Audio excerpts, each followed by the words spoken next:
Em nome do Pai, do Filho e do Espírito Santo. Amém. Amados irmãos e irmãs, é com muita alegria que nós estamos aqui para juntos estudar e meditar a primeira leitura que a Igreja nos apresenta para esta sexta-feira da quinta semana do Tempo Comum. E o texto de hoje se encontra lá no primeiro livro dos Reis, capítulo 11, versículos de 29 ao 32 e o versículo 19 do capítulo 2, que nos diz assim: Aconteceu naquele tempo que, tendo Jeroboão saído de Jerusalém, veio ao seu encontro o profeta Aías de Silo, coberto com um manto novo.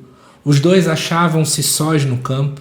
Aías, tomando o manto novo que vestia, rasgou em 12 pedaços e disse a Jeroboão: Toma para ti 10 pedaços, pois assim fala o Senhor Deus de Israel: Eis que vou arrancar o reino das mãos de Salomão e te darei 10 tribos.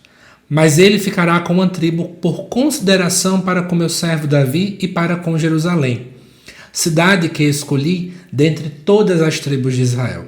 Israel rebelou-se contra a casa de Davi até o dia de hoje.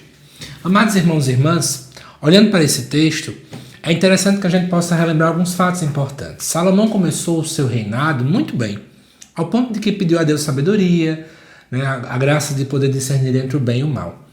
Mas ele não terminou, então, infelizmente, muito bem. O capítulo 11 mostra isso de modo muito claro. Especialmente o fato de que ele ergue templos de idolatria para deuses estrangeiros, justamente por causa das mulheres estrangeiras que Salomão acabou tendo. Além disso também, ele buscou fazer uma centralização muito pesada de impostos e trabalho forçado, especialmente também na questão da construção do Templo de Jerusalém. E aí, as tribos que ficavam mais para a região do norte, elas começaram a ficar insatisfeitas. Então é importante que você comece a ver que a divisão depois que acontece quando Salomão morre entre o reino do norte e o reino do sul, não começa por qualquer motivo. Tanto por uma infidelidade de Salomão ao Senhor, como também por essa dinâmica política que ele foi tendo. E aí, diante dessa realidade, dentro do texto, o profeta Aías fala que ele está com um manto novo, o manto que acaba representando o reino, e diz o texto que vai ter, ele rasga esse manto em 12 pedaços e dá 10 a Jeroboão. A ideia de 12 tribos, e essas 10 tribos é a maioria do povo que acaba ficando aqui. Então nós temos a divisão do povo de Deus, o reino do norte que fica com 10 tribos, que é o chamado reino de Israel, e o reino do sul que tem ali o reino de Judá. Essa é a questão que a gente acaba ficando.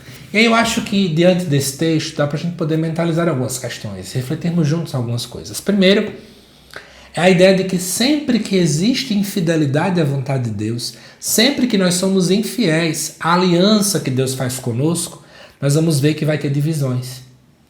Porque a aliança gera unidade, a aliança gera paz. Aquilo que se distancia da vontade de Deus tira toda a paz do coração do homem. Segunda coisa, mesmo tendo aquela crise todinha, é interessante perceber que o profeta nos mostra que é Deus quem rasga esse manto. Ou seja, é Deus quem manda e desmanda. Deus nunca deixou de comandar a história. Embora a gente às vezes veja o mundo e fique pensando, tem tanta desgraça, tem tanta coisa errada a acontecer, mas Deus nunca cessa de guiar a humanidade. Além disso também, mesmo vendo essa situação todinha, Deus acaba dizendo o quê? Que a sua promessa ainda vai continuar. Por isso que ainda permanece uma tribo em vista da promessa que Deus fez a Davi. Ou seja, Deus jamais acaba com a sua promessa. E aí, amados irmãos e irmãs, olhando para tudo isso, eu acho que vale 2 tópicos aqui para nós. De um lado, pensar sobre as nossas infidelidades ao Senhor. Quantas vezes somos infiéis? Quantas vezes cortamos a relação para com Deus? E ao mesmo tempo é importante olhar, Deus nunca corta. Por isso sempre é tempo de voltar. É sempre tempo de poder reconhecer os nossos erros, pedirmos perdão ao Senhor e buscarmos uma autêntica conversão. Porque Deus nunca rompe conosco.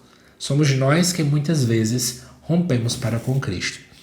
Espero que essa reflexão tenha ajudado você a entender melhor e a perceber também aquilo que essa leitura pode falar no teu coração. Eu te aguardo daqui a pouco para o estudo do Evangelho, também desta sexta-feira. Até mais.